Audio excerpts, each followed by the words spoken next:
What's up, guys, and welcome back to my channel. Conor linked up with Mike Tyson in Ireland, and the moment quickly grabbed attention as the two shared a relaxed, candid exchange that felt more like longtime friends reconnecting than two global icons meeting up. In the short clip, Conor is seen greeting Tyson with a big smile, while Tyson compliments him, saying, "Look at you." Conor laughs and jokes about going up a second time, mentioning how he had it and how natural it all felt. The two share a light back and forth, with Conor explaining that whenever he goes up there, he's just sitting down, settling in, and feeling completely in the moment. Their interaction continues with Conor talking about preparing himself before stepping out, saying he takes a moment to gather his energy, breathe, and enjoy the atmosphere before the crowd sees him. Tyson listens closely, nodding and smiling, clearly entertained by Conor's storytelling. The exchange has a comfortable rhythm, showing a mutual respect between the two as they connect over their shared history in combat sports. Conor then touches on the idea of experience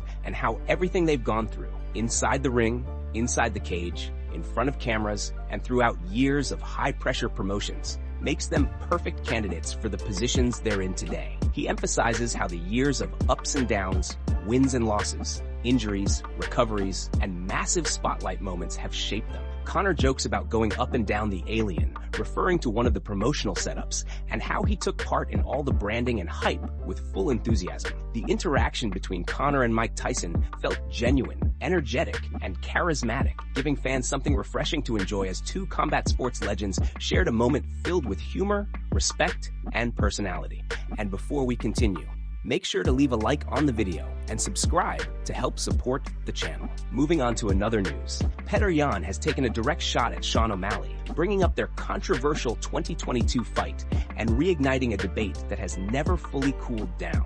Back when O'Malley won that razor-close decision over Jan, the MMA world was split in half. Many fans felt the judges got it wrong, and some even accused the UFC of padding O'Malley's record to fast-track him toward a title run. For years, the conversation has lingered, but now Jan himself is doubling down on the belief that the decision was not only wrong, but completely manufactured. Speaking recently, Jan didn't hold back. He claimed that O'Malley, despite getting his hand raised that night in Abu Dhabi, clearly lost the fight, and that the UFC simply gave him a victory they needed for promotional purposes. According to Jan, the organization was pushing O'Malley as the future star, the fighter they wanted in championship discussions, and that the judge's decision reflected that narrative rather than the reality of the fight. Jan said, "Where is Sean O'Malley right now? The fight we had in Abu Dhabi, he 100% lost that fight. It was the UFC's decision to give him the victory. They pulled the chicken they wanted to be the victor. Where is he now? Whenever the UFC decides they want to put that fight back together,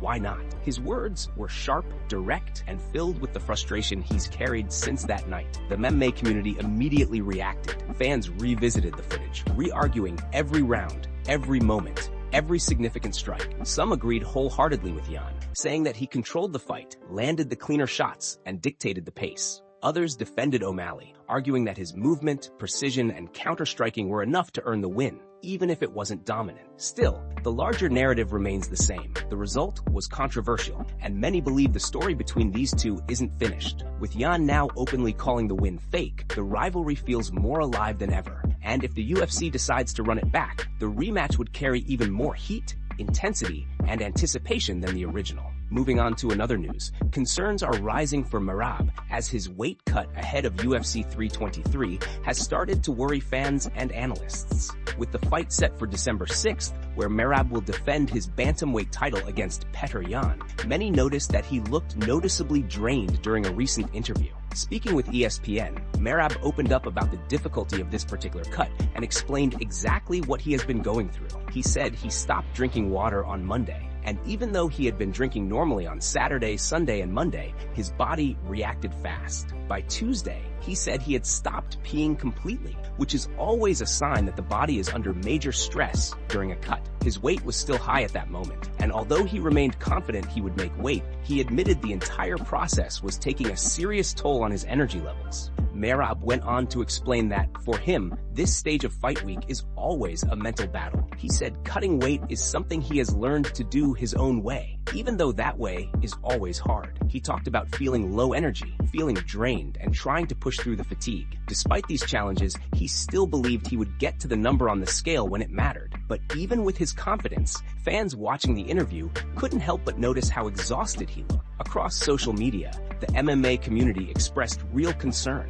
Many pointed out that Merab looked more depleted than usual, with some saying this appeared to be one of the roughest cuts of his career. Others brought up the fact that this is his fifth weight cut in 15 months, something that can wear down even the toughest athletes in the sport. One comment said not to be surprised if Merab ends up having a rough performance. Not because of his skill, but because of everything his body has gone through in such a short period of time. Another fan mentioned that the RDR fight was already a warning sign about the dangers of extreme weight cutting, and that fighters, coaches, and fans should be talking more about how risky this routine can become when repeated too often. Overall, the sentiment was the same. Hopefully Merab can recover properly and come into fight night looking healthier and more energized. Moving on to another news. Aljamain Sterling has fired back at TJ Dillashaw after TJ made some sharp comments during his recent appearance on Dominic Cruz's podcast. TJ claimed that when he fought Aljo, he went into the cage with a badly damaged shoulder,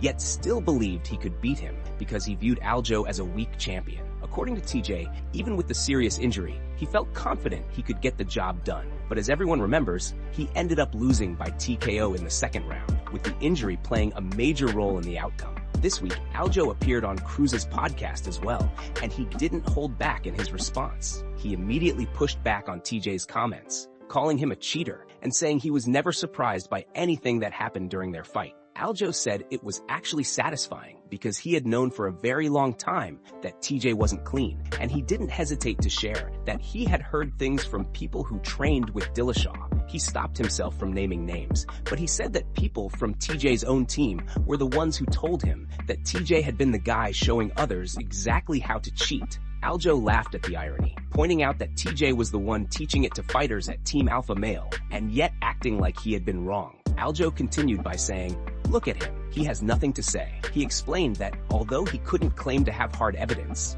the number of stories coming out over the years made the picture pretty clear. He added that in his experience, where there's smoke, there's fire. He also brought up how in his own career, even people who dislike him would never be able to honestly accuse him of cheating because he has never talked about doing anything shady, never hinted at it, and never showed anyone anything that would put him in that category. He pointed out that no one could ever come out publicly and claim he taught them how to cheat because he has never done anything of the sort. Aljo wrapped up his thoughts by saying that although he doesn't have undeniable proof, he feels confident that multiple opponents he has faced had questionable reputations, and in TJ's case, the pattern speaks for itself. He made it clear that he isn't buying any excuses, injured shoulder or not, and that the result of their fight reflects exactly what he expected to happen. Moving on to another news. Henry Cejudo has shared his thoughts ahead of his upcoming fight against Payton Talbott this weekend, and he made it clear that he's planning to go for the finish. As the Olympic gold medalist, former UFC flyweight champion, and former UFC bantamweight champion, Henry carries the resume to back up every word. Triple C is stepping into this matchup with full confidence, and when asked for his prediction, he didn't hesitate. Henry said he wants a victory over Payton, and ideally, he wants to stop him inside the distance. He explained that getting the finish would be the perfect outcome, but he also emphasized that he's approaching this fight with discipline and smart tactics. Henry talked about sticking to everything he and his team have drilled throughout camp, making sure he executes the game plan and uses all the tools he's sharpened over the past weeks. He acknowledged that Payton is the younger fighter with a noticeable reach advantage, but he also said that technically and tactically, he sees many paths to victory. According to Henry, that's where experience plays a huge role. He explained that going through multiple training camps gives you a feel for an opponent even before you step into the octagon, and once that feeling settles in, you know exactly where you need to take the fight. Henry believes he understands the positions and exchanges that will favor him, and he's ready to push the action in those areas. The conversation took a funny turn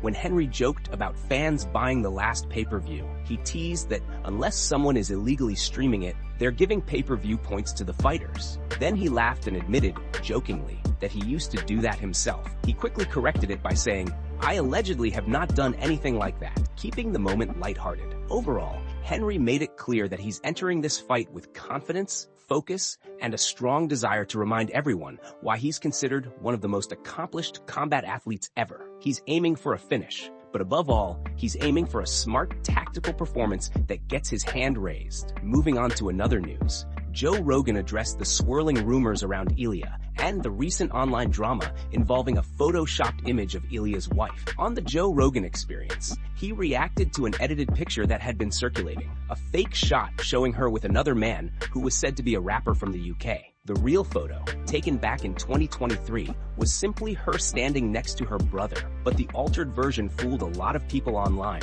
including Joe in that moment. He genuinely believed the edited image was real and reacted strongly, calling Ilia's wife a monster. Not realizing the picture had been manipulated, Joe pointed out that Ilia has children with her, and seeing something like that online immediately made him think the situation was serious and public. As he reacted to the fake post, he commented on how it looked like she was taking photos with rappers and putting them on social media. He joked about how people try to steal your soul and drive a knife into your spirit, and he tied that into how personal relationships can get messy, especially when things fall apart publicly. He went on to talk more broadly about how, in his view, some people can become vengeful when a relationship ends, especially when fame is involved. Joe explained that when someone is married to a rare elite athlete like Ilia, a two-division UFC world champion, the dynamic can create complicated emotions. He imagined the mindset of someone thinking, I'm married to the baddest motherfucker alive, and then suddenly that relationship ends. In Joe's words, that shift can trigger a desire for revenge, a feeling of wanting to burn the house down. He added that in his experience, some women excel at destroying reputations when things go sideways, emphasizing that it's a psychological reaction rather than something unique to any single person. Joe framed it as part of the emotional fallout that can happen when relationships with high-profile individuals break down, and he didn't present anything as confirmed fact about Ilia's situation. He was reacting in real time to what he thought was a real photo, not knowing it was edited. Joe also made it clear that he wasn't sure if such behavior comes from being psychologically overwhelmed or from feeling betrayed once someone stops being on your side. He said that when a relationship with a superstar ends, some people feel the need to retaliate because they believe the person they were with is exceptionally special, someone the whole world wants to see. In that moment, Joe was speaking broadly about how fame can magnify emotions and reactions, not realizing the story he was responding to wasn't real. Moving on to another news, Ilia's intense sparring session with Alex Pereira has been a major topic of discussion after new details surfaced online. The leaked footage and insider accounts painted a surprising picture of how Ilia handled himself in the gym, especially against much larger opponents. Earlier this week, Russian MMA reporter Usha sat down with Dagestani MMA coach Gasanali Gasanov, who works at one of the biggest gyms in Dagestan. During the interview, the coach shared his first-hand experience training with Ilia, and he made it clear that the lightweight champion left a lasting impression on everyone there. According to Gasanov, Ilia shocked the entire gym by confidently sparring not just with fellow lightweights, but also with much bigger fighters, including Pereira. He explained that Ilia's physical structure is a huge part of what makes him so dangerous. He has very thick, dense bones. His legs, back, and hips are extremely strong. That's why he hits so hard, the coach said. He emphasized that Ilia's power comes from the way he generates force through his legs, something that becomes obvious when watching him train. Gasanov added that Ilia routinely lifts massive weights, pushing numbers that even surprised seasoned coaches. I've seen him do it. He lifts insanely heavy weights, and because of that, he hits hard. The coach pointed out that Ilia's raw strength directly translates into fight-ending power. If he ever lands one of those punches on someone's head, they'll definitely go to sleep, or at least wobble. He insisted that this wasn't an exaggeration, but something he had observed multiple times during training. When talking about Ilia's sparring with Pereira, Gasanov revealed that even Alex felt those shots. I've seen him play around with Pereira, and I could see that Alex was feeling those punches 100%. He can wobble anybody in the world. I can say this with complete confidence. Gasanov also pushed back against critics who argue that Ilia's size limits his knockout power. He said that anyone who believes that clearly doesn't understand how Ilia is built or how he trains. In his view, Ilia's strength, combined with his technique and explosiveness, makes him capable of hurting any opponent from lightweight to middleweight. The leaked sparring details only added more fuel to the growing belief that Ilia's power is on a different level. And the coach concluded by saying that those who underestimate him simply haven't seen what he's capable of behind closed doors.